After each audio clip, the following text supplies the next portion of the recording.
The Madman! Welcome to the second to last Witchwood card review. Let's start off with the Druid, Druid of the Scythe. Choose one. Transform into a 4-2 with Rush Beast, or a 2-4 with Taunt Beast. As a 2-4 with Taunt and a 4-2 with Rush are both not good, generally a card needs to have at least one good choose one option. Druid of the Scythe should not really be good. Unfortunately, as amazing as the Scythe of Elune is as a lore weapon, I'm afraid the Druid of the Scythe is just not going to cut it. We've got another Hand Druid card.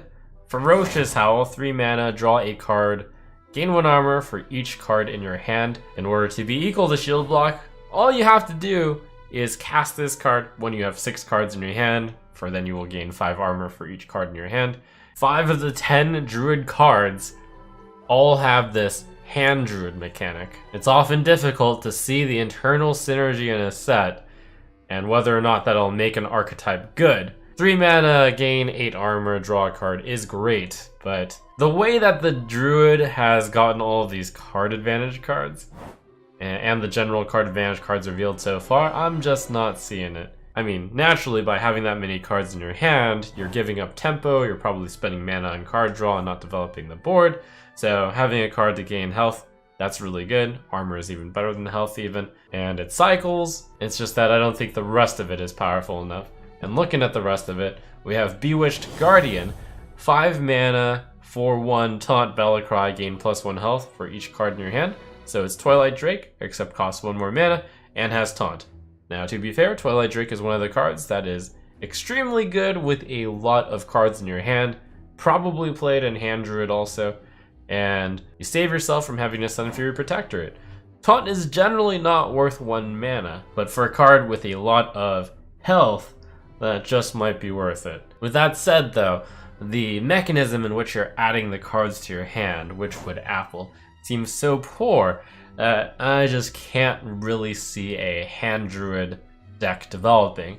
And furthermore, you compare the deck that you're thinking about, you're brewing up, this Hand Druid, to the current mid-range / control killer of Q-Block, and you're like, huh, can Hand Druid beat Q-Block? And I think that's a resounding no. Generally, I'd have to wait until the entire set has been revealed in order to give my evaluation of Druid cards, but I think I'm willing to call it early for all these Hand Druid cards, that they're all just 1-star cards. This theme just doesn't seem strong enough. It's going to go the way of Free Shaman and the way of Totem Shaman. Now, Mage, on the other hand, had some very power cards revealed. Archmage Aragol is a 2 mana 2/2 legendary. Whenever you draw a minion, add a copy of it to your hand. The natural combination with this card is with the recently revealed Book of Specters as well, and this makes such a minion-heavy mage deck extremely likely. Archmage Aragol basically duplicates your Book of Specters, and not only that, it adds a 2 mana 2/2 on top of that, which continues to threaten to add more copies of things. Archmage Aragol is so powerful that you can actually just play him on turn 2 against the right decks. He's powerful because you can play him on turn 2 against the right decks. Picture Q-Block. If they don't start off with the turn 1 Kobold Librarian, they have no realistic way of dealing with Aragol on their turn 2. I, for one, am looking to casting Aragol and then casting Book of Specters and then drowning in the value in my Elemental Mage deck. Seems like it's going to be a thing. Speaking of Elemental Mage being a thing, let's jump straight into Bonfire Elemental. 5 mana 5/5.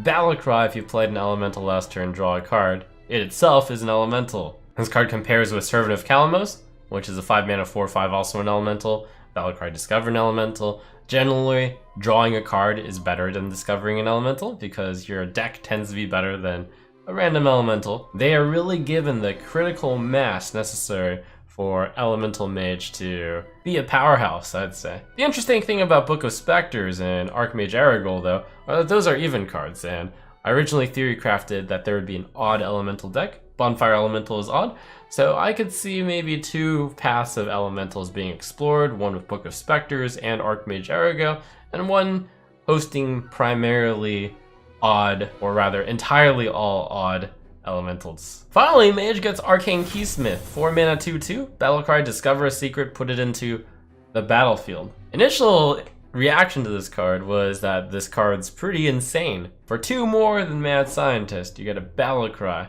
instead of a Death Rattle, and you don't have to put secrets into your deck. I don't know whether or not there's another secret getting revealed this expansion for Mage. There's still a few hidden Mage cards, but it seems currently that the most popular secrets, or the most beneficial secrets, would be Explosive Runes and Counterspell. With the Keysmith, you have just under 50% chance of discovering one of those. Now there's the problem though, or there's one of the problems. You only have a 50% chance, of discovering these top tier secrets, and then it falls off a bit from there. One of its strengths is its flexibility. If you're up against aggro, you can discover the more situational Ice Barrier that you may not put into your deck. And if you're up against a deck that you know to have buffs, such as Paladin, maybe they are running Spectred Steed, Blessing Kings, you can actually pick Spellbender. But it's not consistent, and here's the other thing. You could just run your top secrets in your deck. So in a way, this is like a 1-mana 2/2 Discover a Secret, but you must play it on turn 4. And while 1-mana 2/2s with card advantage are absolutely insane, see Kobold Librarian, a 1-mana 2/1, this is a little bit worse than draw a card, discover a secret. Mage historically has not included secrets into their deck if they weren't able to gain some benefit off of doing so, and with Medivh's Valet rotating out, that benefit has been greatly reduced. Now, the Keysmith does synergize with the Book of Specters and Archmage Oracle.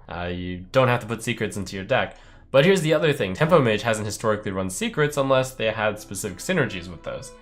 And we're entering a phase where there's not that much secret synergy out there. So Keysmith is a card that does look powerful, but is 1 mana Discover a Secret on a 2/2 powerful enough without the put it into the battlefield? Because that's how you break down the card. Rogue gets this very cute Blink Fox, 3 mana 3/3 Battle Cry, add a random card to your hand from your opponent's class. It's a lot like Curious Glimmerroot, which was just a valuable card because 3 mana 3/3 don't lose a card is good. With the Glimmerroot, you're not always getting a card that you want, but it's at least from the opponent's deck. Blink Fox, it's all over the place, could be any card from the opponent's class. Some of which are good, some of which are pretty bad. That said though, 3 mana 3/3 don't lose card advantage, since the card replaces itself with a card from the opponent's hand. Has historically been run, Swashbuckler was run, although that admittedly was mainly to pull out patches, but the card itself was also like pretty competitive. That said though, it's possible that just because it's from the opponent's class, not quite the card quality, consistency of Glimmerroot, combined with the fact that there's no value rogue at the moment, and this is a value rogue card, maybe it wouldn't see play. Though, the thing to consider is this is another one of the add random cards from your opponent's class, which combines with Tess Greymane. Tess is an 8 mana 6/6 battle card. Replay every card from another class you've played this game, targets chosen randomly. It does function like the pre-nerf Yogg in the sense that if Tess Greymane leaves the board, the spells will continue rolling. The other thing that's separate from Yogg is that you can take class minions from other classes, and when Tess Greymane comes up, you will play those minions as well. And nearly any minion that you would be able to get from another class would just make Tess Greymane value if you manage to summon her and one of these minions. Now the problem with this card is in order to run it, you have to run cards such as Blink Fox, which admittedly isn't too bad, but there just don't seem to be enough ways to gather cards from other classes. Worth noting is that the Death Knight cards do give you cards from other classes because they themselves are different classes. So when you cast the Lich King and he gives you a Death Knight card, you can actually play it and Tess Greymane will copy that. Not that that's necessarily too good of a result though. Peregrine of Light, 3 mana 2/5 Paladin card. Has Taunt and Lifesteal while it has 3 or more attack. So 3 mana 2/5 is fairly alright. 5 health is pretty strong for 3 mana. Problem though is you have to get her up to 3 attack. And while there are plenty of ways to do that between the buffs of Kings or Spectred Steed, to even temporary buffs such as Direwolf Alpha, I don't see this card being in an aggressive deck because, well, 3 mana only getting 2 attack and the Taunt and the Lifesteal aren't very important for aggressive. So what are you looking for here? A control deck? Well, are you gonna put Kings in a control deck? Are you gonna put Direwolf Alpha in a control deck? Probably not. So are you combining this with strictly Spike-Rich Steed? Seems no. And it's just not enough ways to activate the Paragon of Light, I would say. Cool design. I don't want to underestimate the lifesteal, but it just takes a bit too much of having to tinker your deck around to buffing this Paragon of Light in a card that doesn't fit the traditional archetype of a deck that would include buffs in their deck, namely the Aggro Paladin. Finally, we have Witchwood Piper, a 4-mana 3/3. Battlecry, draw a minion from your deck with the lowest mana cost. Really fascinating card.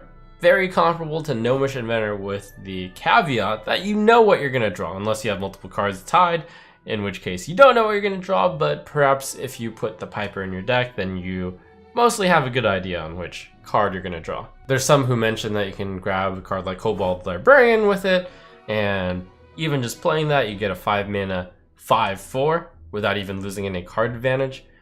But that doesn't sound that insane, right? The main problem with Witchwood Piper is it's a 4-mana 3/3, and it's kind of fair for a card that draws you a card. Gnomish Inventor was 2/4. So in order for this card to be good, you have to really have a reason to tutor for the smallest minion from your deck.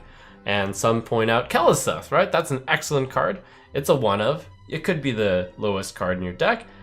Main problem with that is if you're playing Keleseth, then you're not playing any 1-drops possibly if you're running it with Witchwood Piper.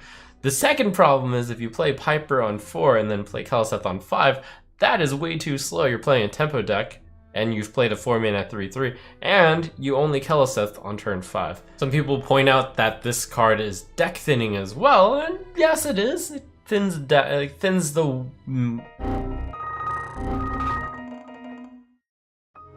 And yes it is, it thins the lowest card in your deck from your deck, but in the same way, just drawing a card such as Gnomish Inventor is deck thinning.